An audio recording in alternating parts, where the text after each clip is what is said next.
सदस्यज्यूहरू एउटा कथा भन्न चाहन्छु म। एउटा गाउँमा चोर आएछ। चोर आइसकेपछि गाउँलेले चोर आयो भनेर थाहा पाएछन् अनि सबै गाउँलेले चोर आयो भनेर बाहिर निस्केछन्।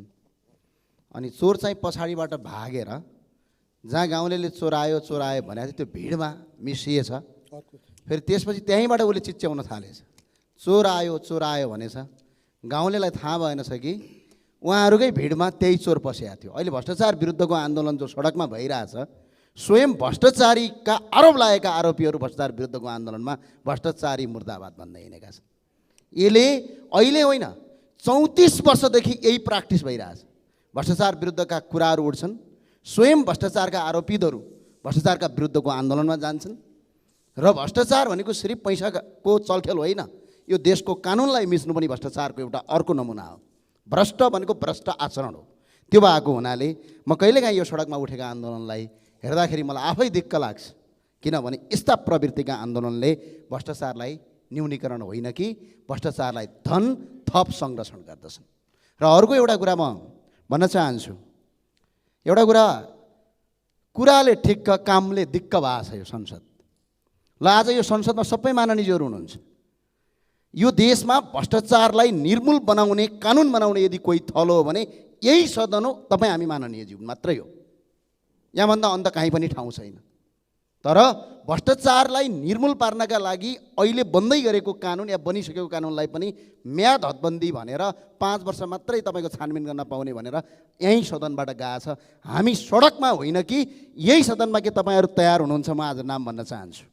ल तयार हुने हो भने तपाईँहरू तयार हुनुहोस्। ल सुडान घोटाला काण्डको छानबिन गर्न, लाउडा घोटाला काण्ड छानबिन गर्न, चेज एयर काण्ड छानबिन गर्न, चाइना साउथ वेस्ट काण्ड छानबिन गर्न, एयरबस काण्ड छानबिन गर्न, वाइट बडीको छानबिन गर्न, 33 किलो सुन काण्ड छानबिन गर्न, एनसेललाई छानबिन गर्न, चमेलिया जलविद्युत आयोजनाको भ्रष्टाचार छानबिन गर्न, 4G काण्डको 4G टेलिफोन सेवाको काण्डलाई छानबिन गर्न, न्यारो बोडी ओम्नी अमेरिकाबाट आएको स्रोत नभएको 40 करोडको काण्ड, मोहराको टेप काण्ड, क्यान्टेनमेन्ट घोटालामा 8,460 जना लडाकुको नामै नभएका लडाकुको अरबौँ रुपियाँ वर्षौँसम्म हिनामिना गर्ने काण्ड, बुढी गण्डकीको जलविद्युत काण्ड, त्यति गरेर लाइसेन्स छपाई कमिसन काण्ड, ललिता निवास प्रकरण, नक्कली भुटानी शरणार्थी नेपाल ट्रस्टको जग्गाको प्रकरणमा तपाईँको काण्ड, CCTV फुटेज काण्ड, 25 मेगावाटको सोलर ठेक्का काण्ड, नेपालकै पहिलो जुट मिलको तपाईँको जग्गाको प्रकरण काण्डमा के तपाईँहरू साँच्चै भ्रष्टाचारका विरुद्धमा लड्ने हो भने पार्टी पङ्क्ति दल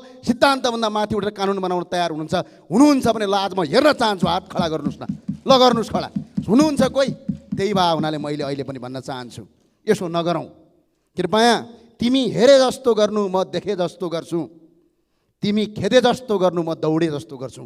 यस्तो प्रवृत्तिले भ्रष्टाचारलाई न्यूनीकरण गर्दैन।